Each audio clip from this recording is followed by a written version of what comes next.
열왕기상 6장은 솔로몬 성전에 대한 묘사를 담고 있습니다.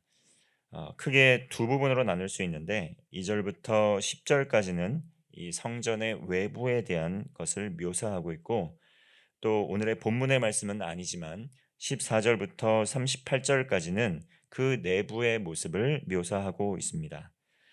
그리고 11절부터 이 13절까지는 여호와께서 솔로몬이 이 말씀에 순종하는 삶을 살게 된다면 다윗에게 언약한 것을 그대로 이루어 주실 것이라는 것을 다시 한번 확언하고 계십니다. 1절의 말씀입니다. 이스라엘 자손이 애굽 땅에서 나온 지 480년이요 솔로몬이 이스라엘 왕이 된 지 4년 15월 곧 둘째 달에 솔로몬이 여호와를 위하여 성전 건축하기를 시작하였더라. 1절 말씀을 보면 출애굽한 지 480년 솔로몬이 왕이 된 지 4년 15월 곧 둘째 달에 여호와를 위하여 성전 건축을 시작했다, 이렇게 말씀을 하고 있습니다. 여기서 시부는 가나안식 옛 이름이고 또 옛 이름으로 2월을 의미합니다. 오늘날 이 양력 태양력으로 따지면 4월에서 5월을 의미하고 있습니다. 그리고 본문에 나오는 이 480년이라는 기간, 이것은 아브라함에게 약속한 또 그러한 또 출애굽을 하겠다는 그런 약속, 이 400년 후에 또 출애굽을 할 것이라는 그런 약속이 있었는데, 또 이 480년 출애굽한 지 480년이 지난 것을 40년을 한 세대로 보고 12세대가 지나서 건축이 시작되었다는 것을 말씀하고 있습니다. 출애굽한 이후에 하나님께서 항상 이스라엘 백성들과 함께 하셨습니다. 애굽의 노예로부터 해방을 시켜 주셔서 하나님 나라 백성에서 하나님 나라 백성으로 하나님의 말씀에 순종하며 하나님의 나라를 이루어 갈 수 있도록 이스라엘 백성들을 부르셨다는 것입니다. 그러므로 출애굽 사건은 세상 나라를 주인으로 삼고 사는 것이 아니라 하나님 나라의 백성으로서 하나님을 주인으로 삼고 사는 그러한 놀라운 삶의 변화를 의미한다고 할 수 있겠습니다. 그때까지 성막에서 계속 하나님을 예배하고 또 약속의 땅으로 나아갔는데, 이제 그 약속의 땅, 가나안 땅에 들어와서 하나님의 성전을 완성하고 또 완공하는 이런 구원의 역사에 또 이런 과정을 볼 수가 있다는 것입니다. 성전의 의미는, 그 성전이 주는 의미는 무엇이겠습니까? 그것은 바로 여호와께서 온 땅을 다스리신다고 믿는 이스라엘 백성들, 그 이스라엘 백성들이 성전을 건축하고 그리고 그 예루살렘 중심에 있는 성전에 있는 하나님의 임재를 찬양하고 영광을 돌리며 하나님께서 온 세상을 통치하신다는 것을 보여주는 상징이었습니다. 하나님의 임재를 상징하는 이 성전이 예루살렘 중심에 건축해서 또 이스라엘 백성들이 이 성전 중심의 삶을 살 뿐만 아니라 그들의 개인의 삶의 자리 가운데서도 늘 하나님을 기억하고 하나님을 마음의 중심에 모셔드리는 것을, 그러한 것을 의미했다는 것입니다. 하나님께서는 우리를 죄와 사망에서 건져내시고 구원해 주셨습니다. 이제는 우리는 살아있는 하나님의 성전이 되어서 주의 백성들이 있는 어느 곳에든지 함께 모여 하나님을 예배하고 또 하나님과 동행할 수 있게 되었습니다. 삶의 예배자로 더 나은 예배를 드릴 수 있도록 영과 진리로 드리는 예배자로서의 삶으로 우리를 초대하셨습니다. 하나님을 예배하고 하나님과 동행하는 그러한 삶, 이제 우리가 해야 할 것은 무엇입니까?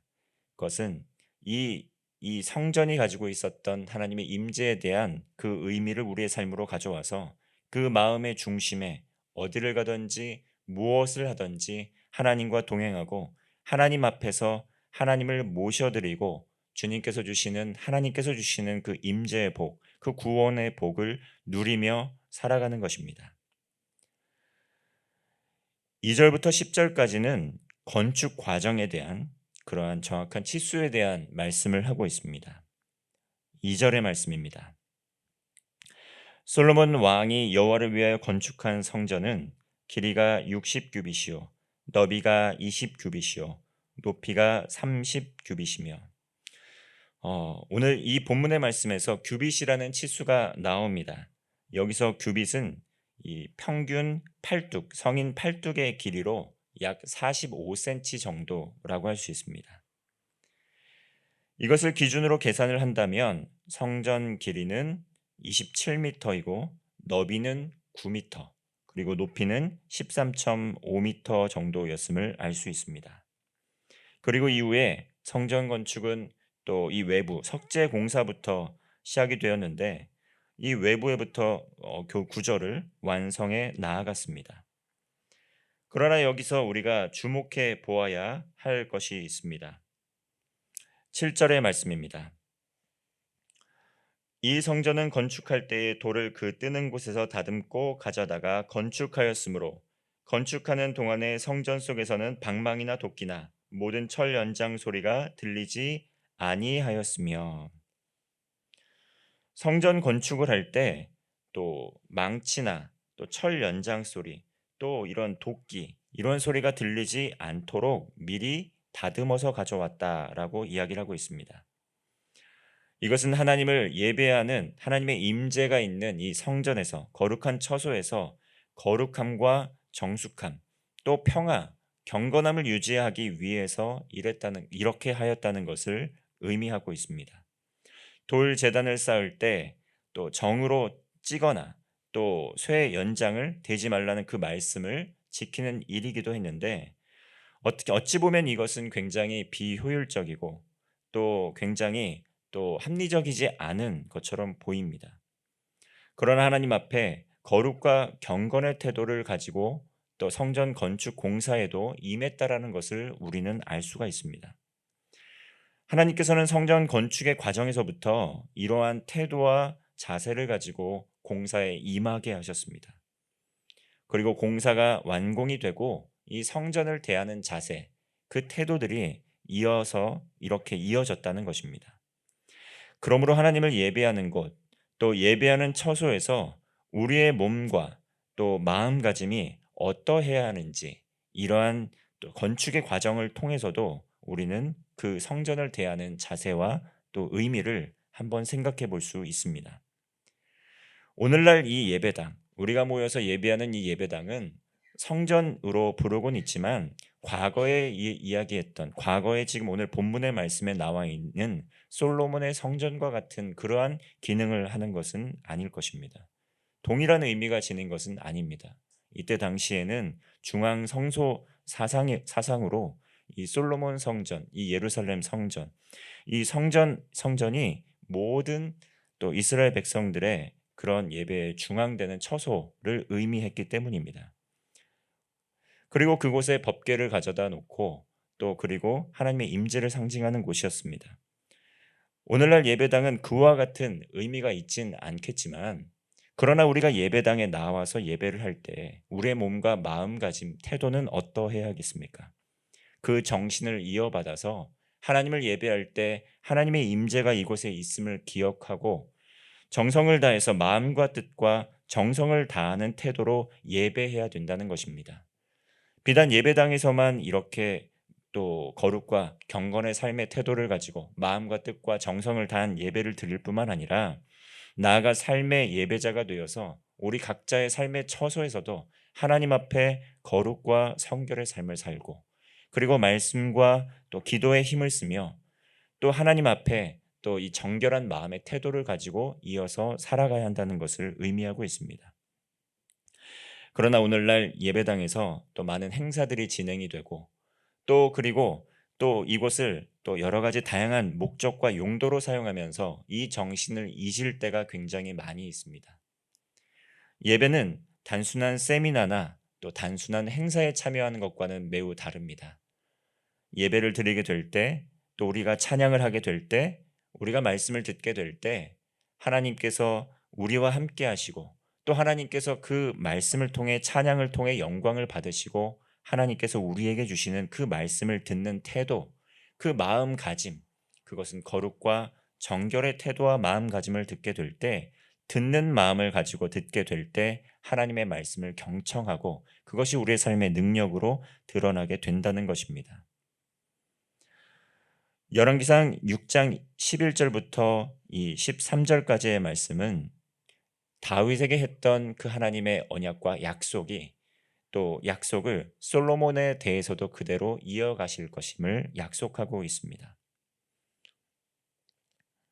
11절에 12절의 말씀입니다. 내가 지금 이 성전을 건축하니 내가 만일 내 법도를 따르며 내 율례를 행하며 내 모든 계명을 지켜 그대로 행하면 내가 내 아버지 다윗에게 한 말을 내게 확실히 이룰 것이요. 하나님께서는 이 성전 건축의 과정 가운데 다시 한번 솔로몬에게 주지를 시킵니다.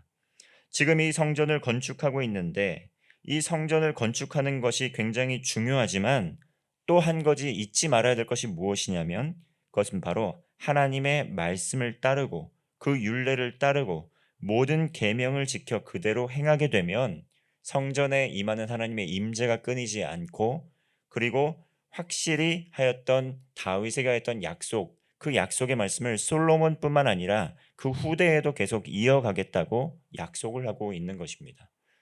이것은 사무엘하 7장에 나와 있는 다윗에게 했던 영원한 왕조를 이어가겠다고 하는 하나님의 그 언약의 말씀을 염두에 두고 하신 말씀입니다. 이스라엘 백성들, 특히 이 솔로몬 왕은 성전 건축을 한 아주 위대한 업적을 이룬 왕입니다. 그러나 솔로몬이 성전 건축을 한 그 자체가 그 의미를 부여하는 것이 아니라 그 성전에서 해야 할 것이 무엇이겠습니까? 성전이 존재하고 그곳에 하나님의 임재하는 이유는 무엇이겠습니까? 그것은 바로 하나님을 사랑하는 마음으로 하나님의 말씀을 듣고 하나님을 예배하고 하나님께 찬양을 드리고 그리고 그 말씀을 통해서 삶의 자리로 나아가서 하나님의 나라를 이루어 가도록 하는 데 목적이 있다는 것입니다. 그러므로 솔로몬 왕이 이 계명을 지키고 이 말씀을 지켰다면 영원히 복을 누리는 하나님의 그 복을 누리는 복에 참여하게 되고 그 후대의 사람들도 그 정신을 이어받아서 하나님 앞에 또 바른 길로 나아가는 구원을 누리는 삶을 살아갈 수 있었을 것입니다. 그러나 솔로몬의 그 후대의 그 삶은 어떻습니까? 앞으로 계속 살펴보겠지만 솔로몬은 하나님의 이 당부를 잊어버렸습니다. 이 당부를 간과했다는 것입니다. 삶의 자리 가운데 많은 우상들, 많은 유혹거리들을 그대로 방치하고 우상 숭배의 길로 타협의 길로 적당한 타협의 길로 나아갔기 때문에 솔로몬 그 이후에 그 왕조는 둘로 쪼개지는 그러한 참혹한 결과를 갖게 되었다는 것입니다. 마찬가지로 우리의 삶에서도 하나님을 예배하는 참된 예배자로서의 삶을 시작했지만 과거에 하나님을 위해서 놀라운 일을 행하고 놀라운 것을 드리고 놀라운 행동을 했을지라도 많은 것을 드렸을지라도 하나님 앞에 이 마음의 중심에 하나님의 말씀을 또 귀히 여기고 그것을 우리의 삶에 이루어 가려고 하는 그런 삶의 자세를 놓치게 된다면 하나님께 불순종하는 자리로 가게 된다면 하나님께서 우리와 함께 하시지 않고 또 징계와 벌로 여러 가지 어려움으로 우리의 삶이 또 나타날 수 있다는 것을 우리는 기억해야 된다는 것입니다. 하나님께서는 이스라엘을 버리지 않고 영원히 거하실 것이라고 약속하여 주셨습니다. 하나님의 말씀을 가슴에 간직하고 그 말씀을 가지고 삶의 자리에 적용하며 나아간다면 하나님의 나라를 이루어 간다면 영원히 버리지 아니하실 것이라고 약속하셨습니다. 우리의 삶에 하나님의 말씀과 기도에 깨어 있으며 그리고 그 말씀과 또 그 기도에 힘쓰는 가운데 그 말씀을 우리의 삶에 실천하기를 힘쓰게 될 때 이 약속, 하나님에 대한 언약은 또 반드시 우리의 삶에서도 영원히 성취되어 나아갈 것입니다. 이러한 비밀, 또 이러한 말씀 가슴속 깊이 간직하시고 삶의 자리에서도 주님과 동행하며 하나님의 말씀을 통해 하나님 나라를 이루어가는 성도 되시기를 바랍니다. 기도하겠습니다. 하나님 아버지, 하나님께서 우리에게 진정으로 바라시는 것은 말씀에 대한 순종입니다. 예배하게 될 때 마음과 뜻과 정성을 다하여 예배할 수 있도록 인도하여 주시옵소서. 솔로몬에게 말씀하신 것처럼 순종하게 될 때 다윗에게 약속한 것을 지키실 것이고 이스라엘을 백성으로 삼아서 그들과 영원히 함께 하시겠다고 약속하신 그 말씀처럼 오늘도 말씀과 기도에 힘쓰며 주님을 우리의 삶의 중심에 모셔드리며 하나님의 나라를 이루어가는 성도 되게 하여 주시옵소서. 우리의 삶의 모든 우상을 척결하게 하시고 타협하지 않게 하시고 거룩과 정결의 삶, 하나님의 나라를 이루어가는 삶을 통해 하나님께 영광 올려드리는 우리 되게 하여 주시옵소서. 환우의 삶을 지켜주시고 건강을 지켜주시고 그 마음의 중심 가운데 하나님께서 주인이 되어주셔서 치유와 회복의 역사 또한 일으켜 주시옵소서. 가정을 지켜주시고 깨어진 모든 영역들이 하나님의 말씀으로 회복되고 치유되는 이 놀라운 역사가 일어날 수 있도록 주님께서 동행하여 주시옵소서. 오늘도 우리와 함께 하시며 동행하시는 임마누엘의 하나님, 우리 구주 예수 그리스도의 이름으로 기도하옵나이다. 아멘.